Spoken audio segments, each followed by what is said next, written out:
Welcome to another edition of Sip and Sin, where we sip on something healthy and talk about vices. The antidote to Instagram wellness culture. There's no matcha moon goddess swirling green juice telling you to align your chakras, or some cold plunge prophet screaming at you to dominate your demons. This show will not heal you or optimize you. Each episode, we raise a healthy glass and explore a different vice. Smoking, drinking, lust, envy. It's about doing something good for you without the talk of pretending to be good. It's for the people who enjoy healthy things. Maybe you work out, drink electrolytes, meditate occasionally, but it's not your entire personality. You also enjoy a fun night out, a questionable decision, and a little chaos to keep life interesting. If you ride that line between discipline and degeneracy, it's time to sip and sin. What's up, guys? Welcome to the inaugural episode of Sip and Sin, where we sip on something healthy and talk about vices. And today, I will be sipping on a Poppy prebiotic soda, who I am not sponsored by, but I have heard that this apparently is the healthier alternative to soda. I crush Coke Zero whenever I go to the movies, whenever I'm on an airplane. Apparently, this is supposed to be a better version for you. I've never tasted it before, so this is my first sip of prebiotic soda on camera. Let's jump into it. Smells like soda.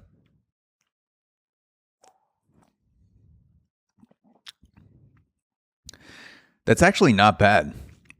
You get like a sweetness to it. It still tastes like soda. Like it doesn't taste like carbonated nothing like a lot of low calorie sodas, 35 calories in a can, 5 grams of sugar, not bad. So yeah, I mean, it's not the healthiest, but it's healthier for sure. And that's what we do here. We sip on something healthy.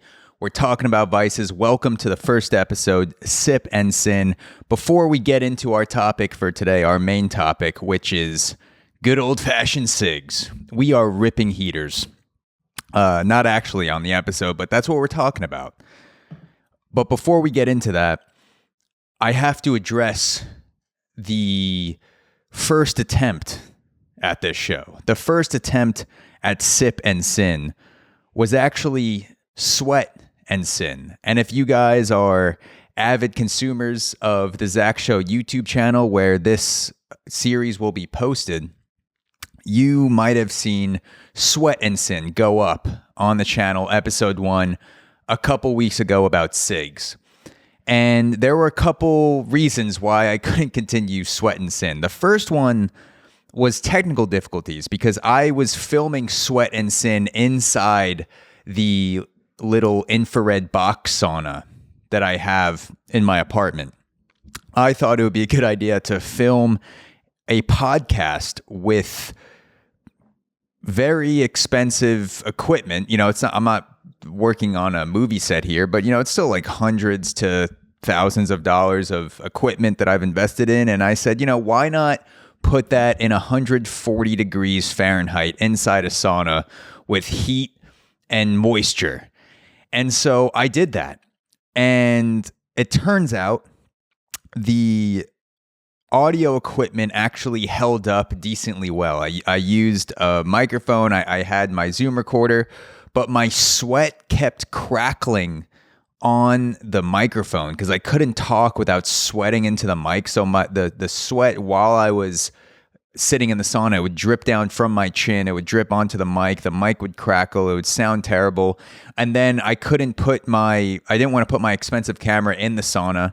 So I was filming it on my phone. Then my phone would overheat and then I'd have to start recording again. Then I felt like I was going to pass out from heat stroke. And then I had to hop in a cold shower to reset it. And then I would come back in, but then my phone would overheat again. So it was a shit show. The idea was Sweat and Sin. I wanted to pair doing something healthy that I like to do, which is sit in the sauna, with talking about something sinful, like vices. And that's the idea of the show, to sort of have this dichotomy.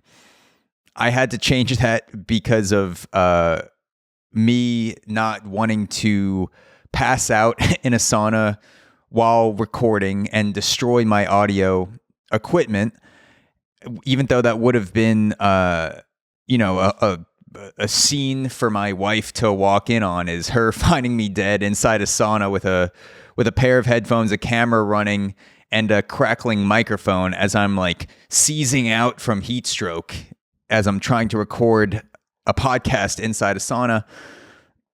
As as good of a story as that would be for her, because I would be dead, and sure, she wouldn't laugh at it at first, but I imagine, eventually she'd get over it. She'd start dating someone else, and then the guy would say, "Hey, what happened to your last, boyfriend, husband?" She's like, "Oh, he is an idiot. He died by podcast in a sauna." And so I had to switch it up. So instead of sweat and sin, long story short, we are doing sip and sin instead. Sip on something healthy. We talk about vices. You get way better audio quality, way better video quality, and I can actually put together my own thoughts because I am speaking at room temperature instead of the surface of the sun. So without further ado, let's get into the topic for today's episode, which is Cigs.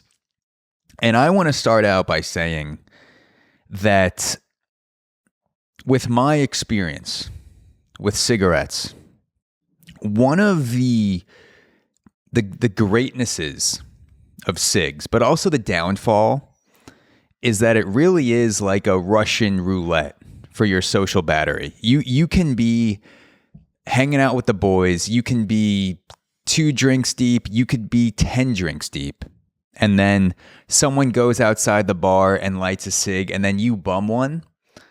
That cigarette, when you load it in the chamber, that could either be something that's going to bring your night to another level, another peak. You will inhale it, you will feel the buzz go into your veins, and you'll feel like fucking Superman when that nicotine starts flowing into your blood, and the alcohol and whatever other drugs you may happen to be on combined with the cigarette, that elevates you, and you go, God damn, I am so glad I took a rip of that cigarette.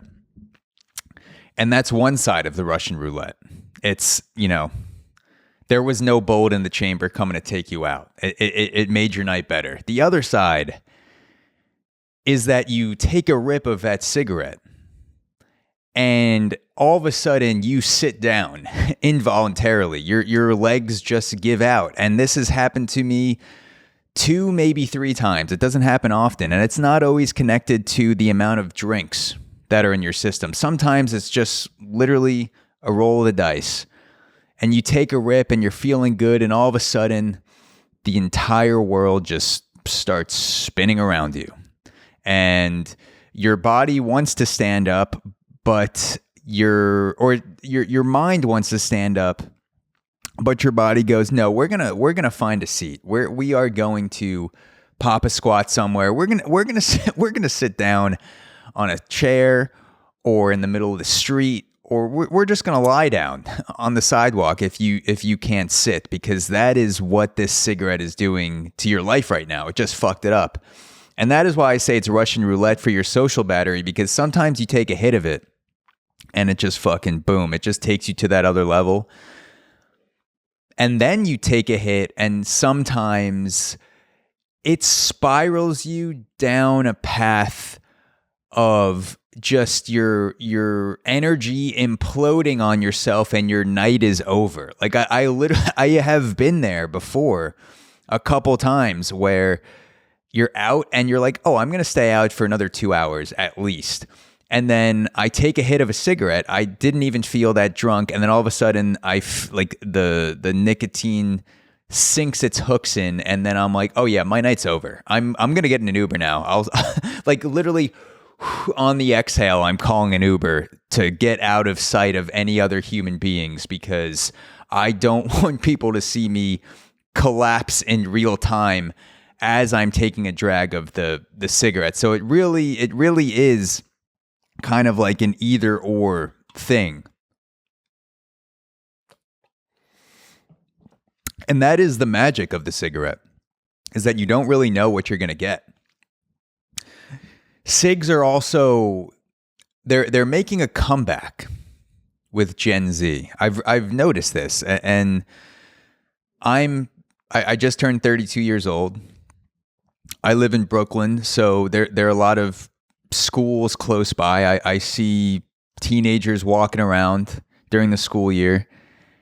And I would say during COVID and before, I saw mostly vapes with people that looked like they were between like 15 and 20.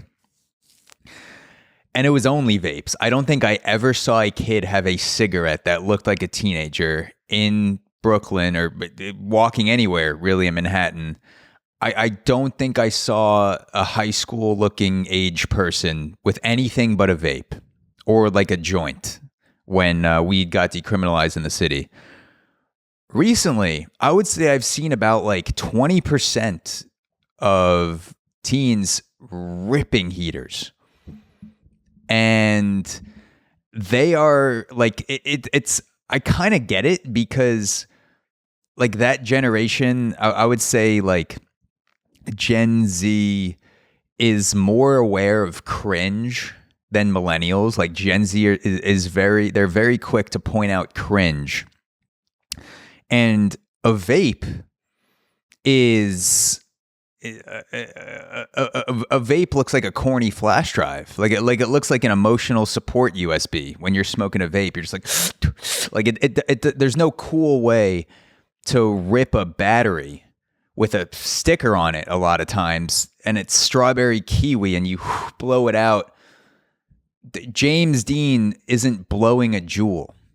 You know, Marilyn Monroe isn't blowing a jewel. Margot Robbie is not ripping a one of those fucking like 5,000 hitter throwaway devices you find in a bodega.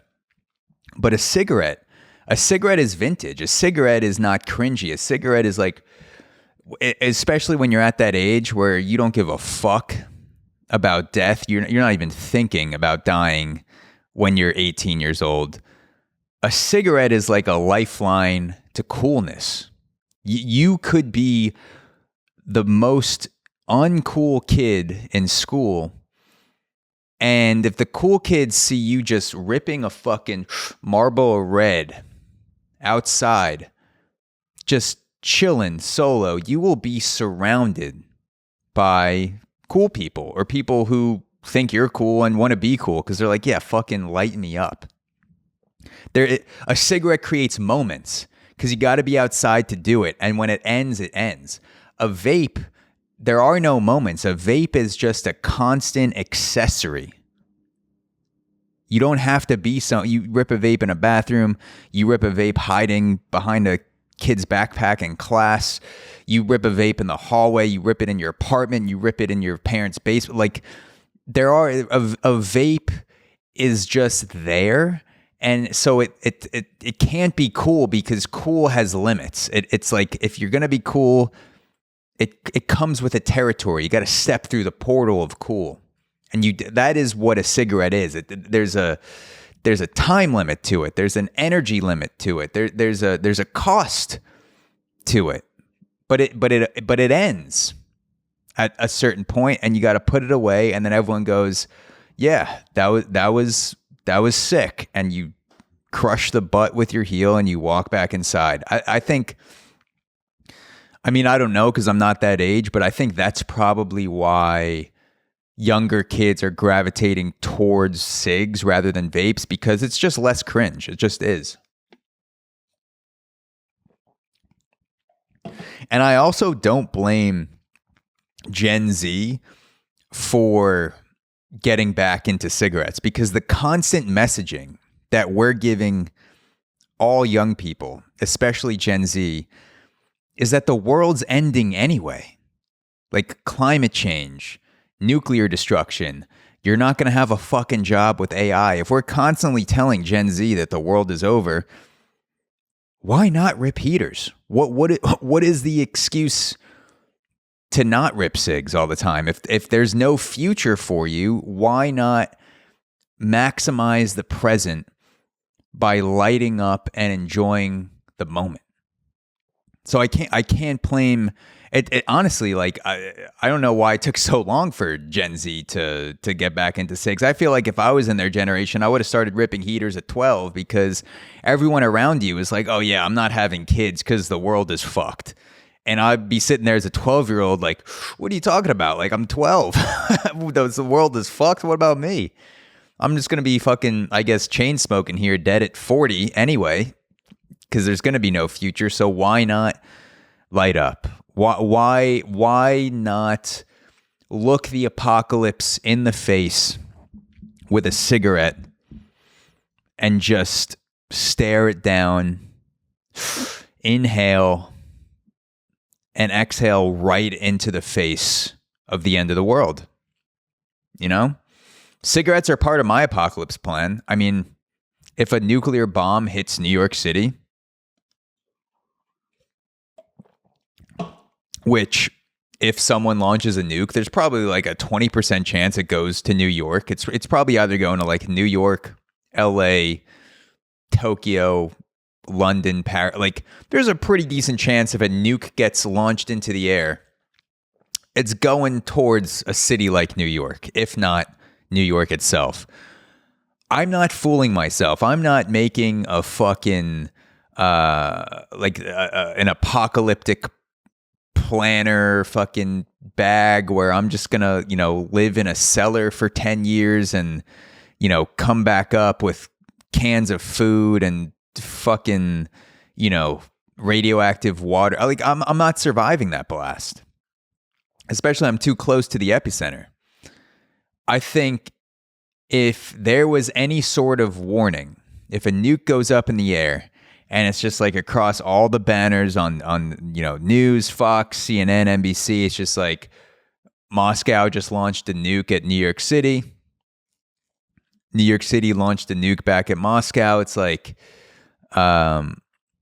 what do they call that? They call that there's like a name for that type of response, mutually assured destruction, because that's what's going to happen. If a nuke goes up in the air, another one's going to go up in the air, and then the whole world's fucked anyway.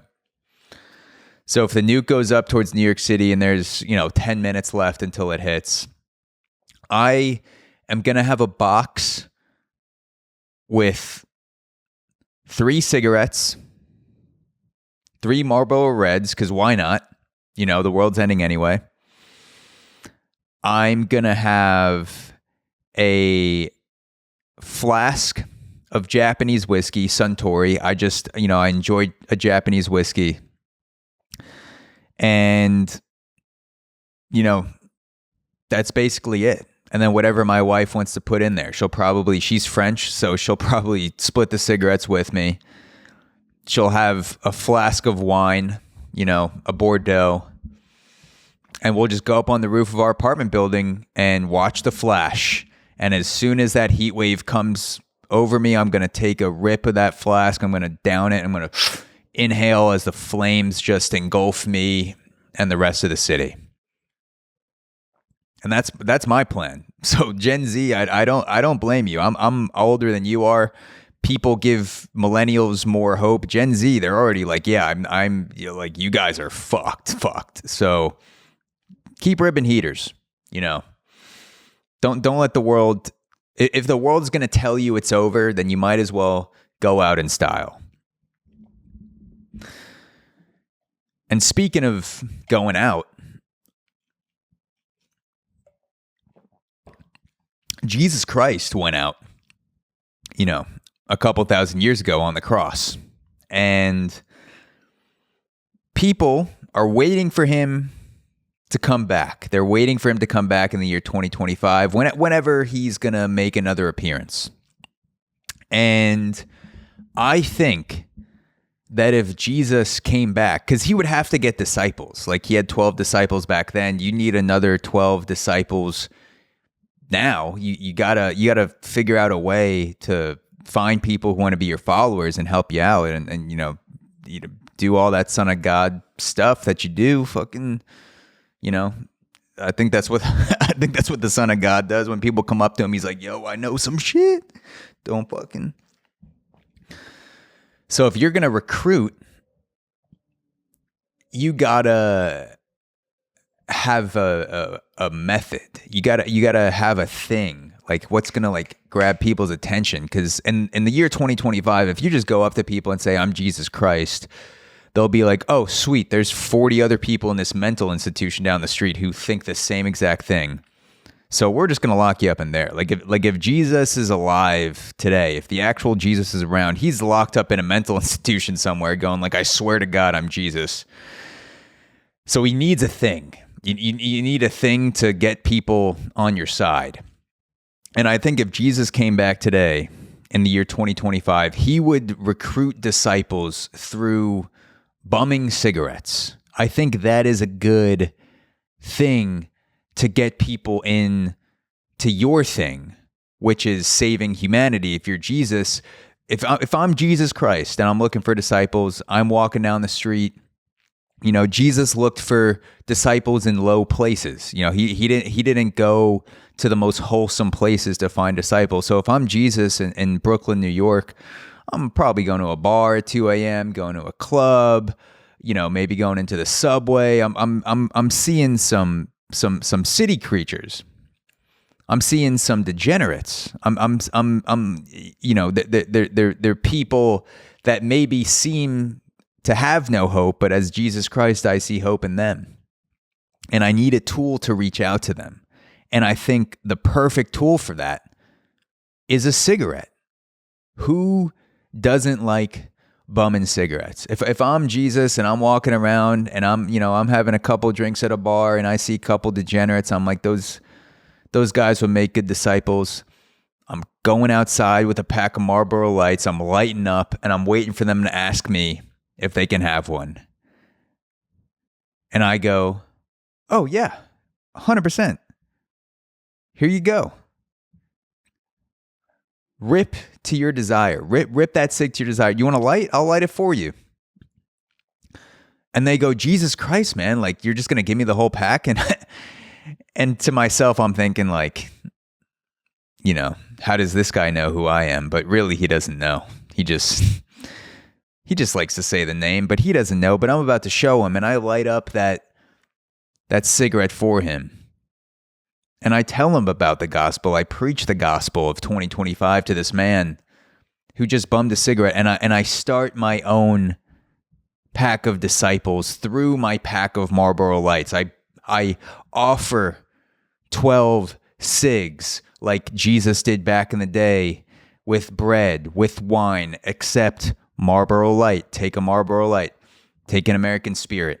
Take a Marlboro Red. Take a Parliament, anything you want until I have my 12 disciples, because bumming cigs is the best way to make a connection with people. You offer someone a cig, you offer someone a lifeline. That's what it is. And then they get to know me, and then I can tell them, hey, you know, I'm Jesus Christ.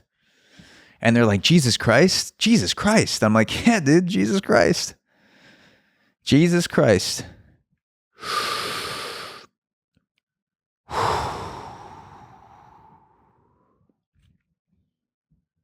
How'd you like to help me save the goddamn world? And they're like, wait, Jesus, did you just take the Lord's name in vain? And I say, hell yeah, I did. Hell yeah, I did. God damn, I did. Because you know what? 2025, Jesus doesn't play by the rules. That's how Jesus got taken out 2,000 years ago. 2025, Jesus rips cigs. He blows darts. He's making changes. And you know, 2025, Jesus, this is me. This is my gospel. Are you with me or not? And that's how you recruit. You take a rip, you pass a cig, you light it up. Take a rip, pass a cig, light it up, and then you chain smoke and you chain disciple all the way down until you got 12 guys following you for life. And that's how you do it. And then the other guy, the guys would eventually, they'd be like, hey, if you're Jesus, why don't you do a miracle? Why don't you prove us all, you know, prove us wrong? We have some doubt. We don't believe you're Jesus Christ. Why don't you do a miracle?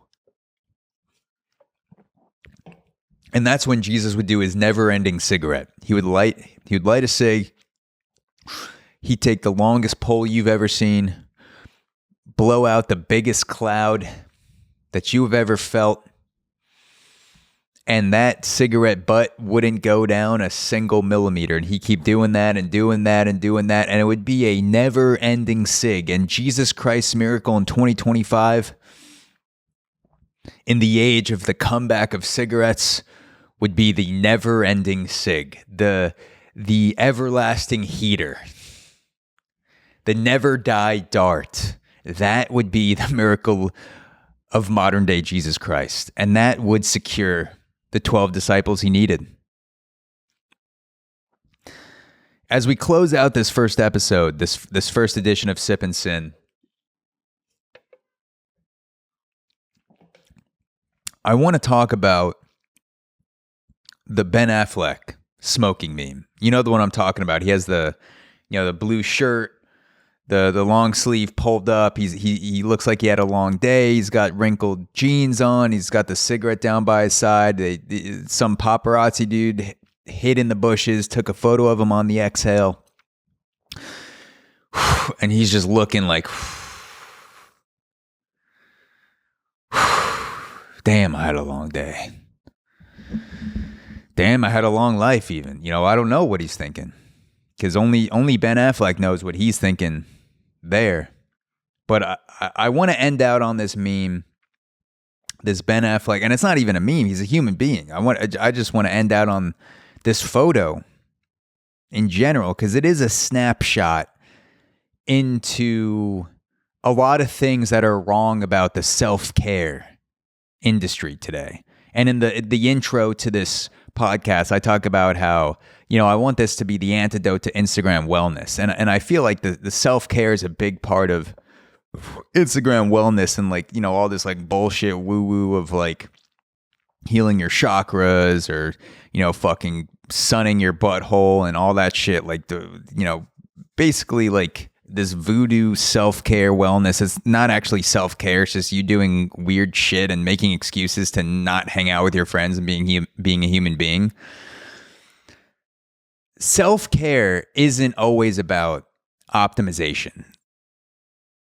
A lot of times self-care is just about survival. And this photo is the perfect epitome of a moment that a lot of people wouldn't consider self-care, which is ripping a heater outside of your apartment in New York, LA, wherever this photo was taken.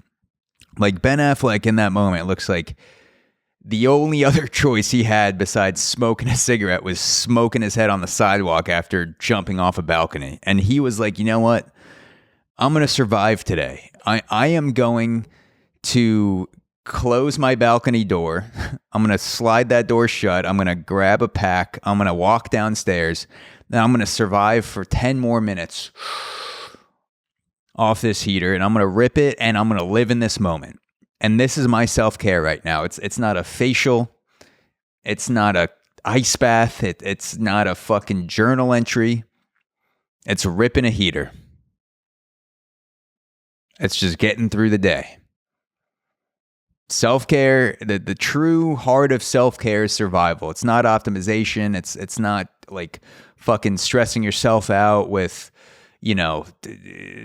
optimizing every single part of your day and wake up and hour meditation. Then I journal. Then I walk. Then I fucking make a matcha bliss health shake and I pour it in my asshole and I suck it out through my eyeballs and I fucking meditate on the couch cushion that I made out of matcha leaves that I ran through my asshole because I'm fermenting them in my ass. And there's a lot of ass play in this optimization visualization. But that's just the point I'm trying to make, is that it's not about optimization. Sometimes it is. Sometimes it's about doing something healthy. Sip on something healthy. I like working out. I like going in the sauna. I like doing a lot of shit that's healthy, but a lot of times I forget that it is an accomplishment to just get through the day.